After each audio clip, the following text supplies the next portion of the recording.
अस्तित्व का शायद सबसे गहरा, सबसे खूबसूरत रहस्य, जिसे सदियों से, युगों से समझने की, परिभाषाओं में बांधने की कोशिश हुई, लेकिन जो हर परिभाषा से, हर समझ से परे है।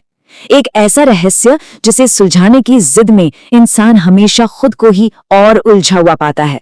तो सवाल यहीं से शुरू होता है, सबसे गहरा सवाल। क्या स्त्री कोई गणित की पहेली है जिसे हल किया जा सकता है, या वो एक खूबसूरत कविता की तरह है जिसे सिर्फ महसूस किया जा सकता है, जिसमें बस डूबा जा सकता है?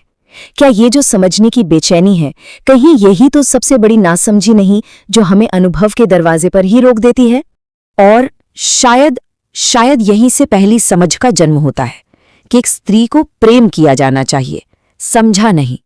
क्योंकि समझने की ये जो कोशिश है, ये मन का खेल है, ये विश्लेषण है, और विश्लेषण हमेशा चीजों को टुकड़ों में तोड़ देता है, जबकि प्रेम वो तो अस्तित्व का अनुभव है जो सब कुछ जोड़ देता है। शायद यही पहली और आखिरी समझ है। ये बिल्कुल जीवन की तरह ही है ना? जीवन कोई जिगसॉ पजल नहीं है कि उसे सुलझाकर खत्म कर दिया जाए। ये तो एक रहस्य है जिसमें उतरना होता है, डूबना होता है, और जो भी इसे सुलझाने की कोशिश करता है वो बस किनारे पर खड़ा रह जाता है, और जो इसमें जीने का साहस दिखाता है वही इसके सत्य को जान पाता है। लेकिन इस सहज, इस प्राकृतिक रहस्य पर समाज ने, धर्मों ने, संस्कृतियों ने सदियों से हजारों परछाइयां डाल दी हैं। कंडीशनिंग की, संस्कारों की, अपेक्षाओं की इतनी गहरी परतें चढ़ा दी गईं कि उसका जो असली स्वरूप है वो लगभग ढक सा गया है, उस पर धूल जम गई है। जरा सोचिए, आज हम मर्द और औरत के बीच जो हजारों फर्क देखते हैं, उनमें से ज्यादातर कुदरती नहीं है, वो हजारों सालों की कंडीशनिंग से पैदा हुए हैं। समाज ने तय किया कि स्त्री कैसी होगी, वो कैसे बोलेगी, क्या महसूस करेगी, और इस सारे शोर में उसकी अपनी जो सहज आवाज थी वो कहीं खो गई। ये सिर्फ इतिहास की बातें नहीं है, ये तो चेतना पर लगे गहरे जख्मों की एक कहानी है। एक एक करके सबसे पहले तो उसकी आत्मा के होने से ही इनकार कर दिया गया, फिर उसके शरीर को एक वस्तु, एक संपत्ति मान लिया गया, उसकी अपनी पहचान पर समाज की अपेक्षाओं का पर्दा डाल दिया गया, और आखिर में उसकी उड़ान, उसकी स्वतंत्रता वही उससे छीन ली गई। जरा इस क्रूरता की गहराई को महसूस करने की कोशिश कीजिए। हजारों साल तक चीन में ये माना गया कि स्त्री में आत्मा ही नहीं होती, इसीलिए अगर पति उसकी हत्या भी कर दे तो कानून के लिए वो बस एक संपत्ति का नुकसान था, किसी इंसान का नहीं। जब किसी के होने को ही नकार दिया जाए तो फिर शोषण की कोई सीमा नहीं रह जाती। और ये मत समझिए कि ये बातें सिर्फ इतिहास की धूल में कहीं दफन हो गई हैं। नहीं, ये जख्म आज भी हमारी सामूहिक चेतना में जिंदा हैं। ये पुरुषों के अहंकार में और स्त्रियों के भय में आज भी सांस ले रहे हैं। हमारे रिश्तों में, हमारे परिवारों में, हमारे समाज में ये जहर आज भी मौजूद है। तो चलिए एक कोशिश करते हैं, इन थोपी हुई परछाइयों और इन गहरे जख्मों से परे जाकर स्त्री की प्रकृति के उस सहज सत्य को छूने की जिसे समाज ने हमेशा दबाया है। एक बहुत ही बुनियादी फर्क है प्रेम को महसूस करने के तरीके में। पुरुष के लिए प्रेम की शुरुआत अक्सर एक शारीरिक आकर्षण, एक जरूरत की तरह होती है, लेकिन एक स्त्री के लिए ये एक आध्यात्मिक अनुभव की तरह है, कुछ बहुत गहरा, कुछ विराट, उसके पूरे अस्तित्व का एक उत्सव। कुदरत ने, प्रकृति ने उसे कुछ बहुत ही अद्भुत गुण दिए हैं।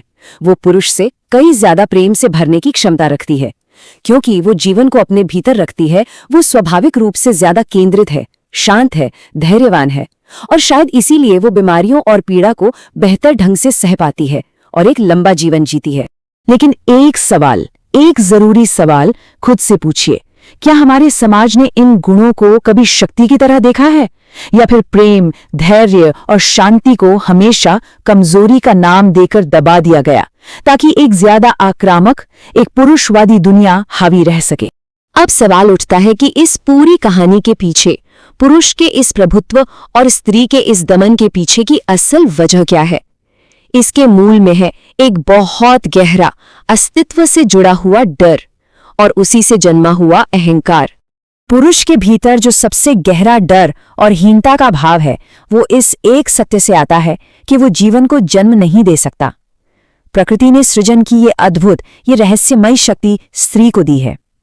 इस सृजन की प्रक्रिया में पुरुष की भूमिका बहुत छोटी है, जबकि स्त्री की भूमिका स्थायी और परिवर्तनकारी है। और इसी एक हीन भावना से जन्म होता है उस खेल का जिसे हम नियंत्रण कहते हैं। अपनी इस कमी को छिपाने के लिए पुरुष ने अपनी श्रेष्ठता का एक झूठा अहंकार खड़ा किया, और इस अहंकार को जिंदा रखने के लिए उसने स्त्री के पंख काटने शुरू कर दिए। उसे शिक्षा से, आर्थिक स्वतंत्रता से और हर तरह की आजादी से दूर कर दिया। ये एक डर है जो शायद चेतन हो या अचेतन हो। पुरुष कहीं भीतर ही भीतर ये जानता है कि स्त्री श्रेष्ठ है, वो जानता है कि वो सुंदर है, और वो ये भी जानता है कि उसे पूरी आजादी देना उसके झूठे अहंकार के लिए एक खतरा बन सकता है। और हमें ये सवाल खुद से ईमानदारी से पूछने की जरूरत है, क्या आज भी यही सदियों पुराना डर हमारे रिश्तों को नियंत्रित नहीं कर रहा है? जब एक पुरुष अपनी पत्नी या प्रेमिका की सफलता से असुरक्षित महसूस करता है या उसकी आजादी पर पहरे लगाता है, तो क्या उसके पीछे यही गहरा डर काम नहीं कर रहा होता? ये जो डर और कब्जे का खेल है ना, ये सबसे ज्यादा दुखद रूप में सामने आता है हमारे अंतरंग रिश्तों में, जहां प्रेम को अक्सर अधिकार और वासना में बदल दिया जाता है। हमारे समय की अंतरंगता की सबसे बड़ी त्रासदी शायद यही है कि पुरुष अक्सर स्त्री को सिर्फ अपना यौन तनाव दूर करने का एक माध्यम समझता है। वो इस बात से पूरी तरह अनजान रहता है कि स्त्री का अनुभव उसके पूरे शरीर का, उसकी पूरी चेतना का एक संपूर्ण उत्सव हो सकता है जो सिर्फ शारीरिक नहीं है। जबकि सच्चा प्रेम तो एक कला बन सकता है, एक ध्यान, एक पूजा। इसमें कला की जरूरत है, इसमें धैर्य की जरूरत है। ये कोई जल्दबाजी का काम नहीं, बल्कि एक उत्सव है, एक गहरा समर्पण है, जहां सिर्फ दो शरीर नहीं, दो आत्माएं भी मिलती हैं। और ये जो नियंत्रण और आजादी की लड़ाई है, इसकी झलक हमारे सबसे निजी पलों में भी दिखती है। एक मुद्रा में पुरुष हावी है, उसका नियंत्रण है, तो दूसरी में स्त्री को गति मिलती है, जिससे दोनों के बीच ऊर्जा का एक संतुलन बनता है, एक गहरे साझा अनुभव की संभावना बनती है। ये सिर्फ मुद्राओं की बात नहीं, ये ऊर्जा के प्रवाह की बात है। ये एक असहज सवाल है, मानता हूं, लेकिन बहुत जरूरी सवाल है जो हम सबको खुद से पूछना चाहिए। हमारे जीवन में जिसे हम प्रेम कहते हैं, वो असल में कर क्या रहा है? वो दूसरे को और खुद को आजादी दे रहा है या एक और खूबसूरत पिंजरा बना रहा है? तो फिर इस सदियों के संघर्ष, इस डर और इस गलतफहमी के चक्र से बाहर निकलने का रास्ता क्या है? रास्ता है पूर्णता की खोज में, विश्लेषण में नहीं, बल्कि एक दूसरे के रहस्यों को स्वीकार करने में। शुरुआत इस गहरी समझ से करनी होगी कि मर्द और औरत ये दो अलग अलग प्रजातियां नहीं हैं जो एक दूसरे से लड़ने के लिए बनी हैं।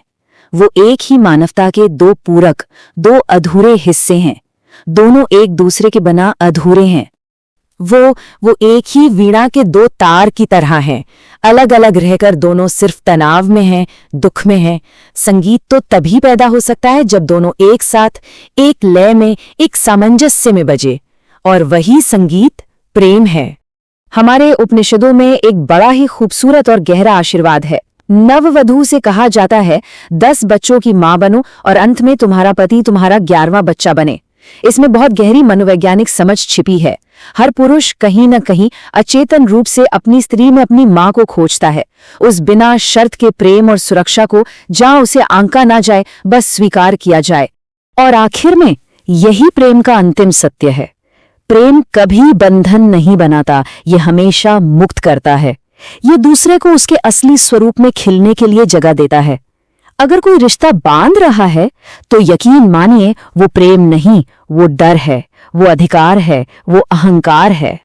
तो अंत में बस एक सवाल जो हमारे भीतर गूंजता रहना चाहिए, क्या हम किसी भी दूसरे इंसान को, चाहे वो स्त्री हो या पुरुष, समाज की दी हुई परिभाषाओं, उसके लेबल और उसके अतीत के बोझ से परे देख सकते हैं? क्या हम उस रहस्य को बस जी सकते हैं बिना उसे सुलझाने की कोशिश किए? क्या हम सच में प्रेम कर सकते हैं बिना समझे?